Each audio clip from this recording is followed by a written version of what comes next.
happening, guys? Gemma here and back again for another video, and I wanted to talk about something that is very special in my hand and right behind me here. Now, putting the brakes on slightly, some of you will already know this, but if you do know this, it dawned on me that I've never actually showed this in a video. I've only ever showed a picture of this signed NES and controller. There are actually two controllers, but being the nice big sister I am, I gave one to my brother. He's got his nice and safe. Masayuki Uemura, the designer of the FAMICOM and the NES. Because back in February, myself along with Retro Gamer magazine, the authors of this lovely magazine right here, I'm sure you're familiar with it, got a chance to interview him together at the, it was in Nottingham at the Video Game Museum. And I filmed the whole thing, and if you've not seen the video, again, check out this thumbnail here. I'll put it in the cards, but look out for this thumbnail here and you can watch the entire interview, and at the end of the interview you'll see some raw footage of me getting this actual NES and my two controllers signed by the man himself. And I figured Nintendo had some pretty good press this year. What with the announcement of the Switch, Super Mario Run, the NES Mini for those of you that are interested in the Mini, something I'm not, and I figured it was the right time to just talk about this and show it on screen. Now, again, I don't know why when I did the video, I did a little introduction before you watched the interview with Masayuki Uemura, and I don't know why I didn't show it. I just showed a picture.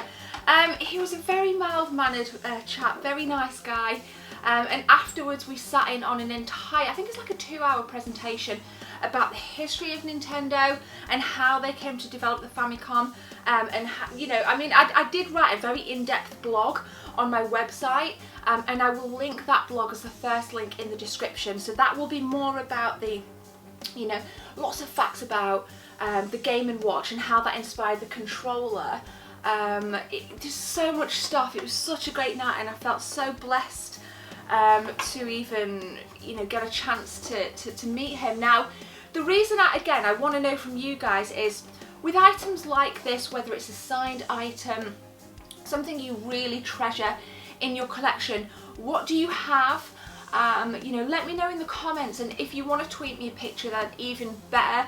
It's just really nice sometimes, I think, to just put the brakes on, take a step back and just realise that as a collector, these things are just, it's really interesting. And I've seen a lot of videos. Metal Jesus Rocks does a lot of really sentimental pieces in his videos, and I just think sometimes we can get carried away with what's happening right now with gaming news, and I think that's incredibly relevant. But every now and again I forget that in this very box here there's a signed NES with a controller by the guy that designed this, you know, a piece of our childhood.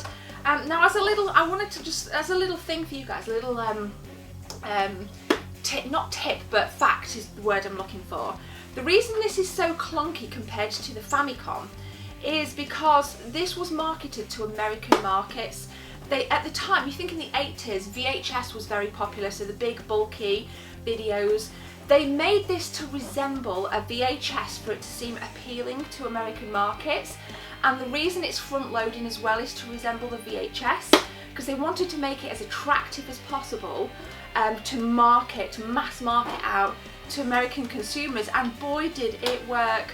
It definitely works. So there's, you know, little cool things like that. I learned a lot that night, and it's really great to share the interview with you guys, and then the blog as well kind of encompasses the bits afterward, which were a bit more generic Nintendo stuff, which was just absolutely amazing. So let me know what items you treasure. I've done a video in the past as well when I've talked about like a non-gaming item. I've got some Akira cells from the original film, but I think whereas, you know, that's like a non-gaming item, this is probably my pride and joy in terms of actual gaming items, along with the kind of signed copy of Tomb Raider. The original developers signed that as well. So this kind of stuff makes me buzz, it makes me happy.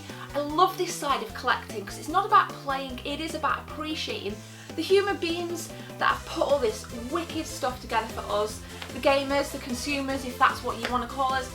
I prefer gamers. Excuse me, I've had a bit of a chesty cough.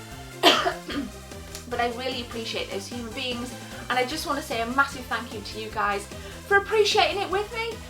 It's just flipping awesome. And again, let me know in the comments what items have you got that you really treasure, gaming items or non-gaming items, and tweet me a picture if you don't want to leave a comment. Hope you guys are having a beautiful day. Again, thank you for watching. Back again tomorrow. Might be doing an out and about video today, potentially. So keep an eye out for that. But for now, guys, my name's Gemma. Please hit that subscribe button. Helps my channel grow. See you soon. Cheers.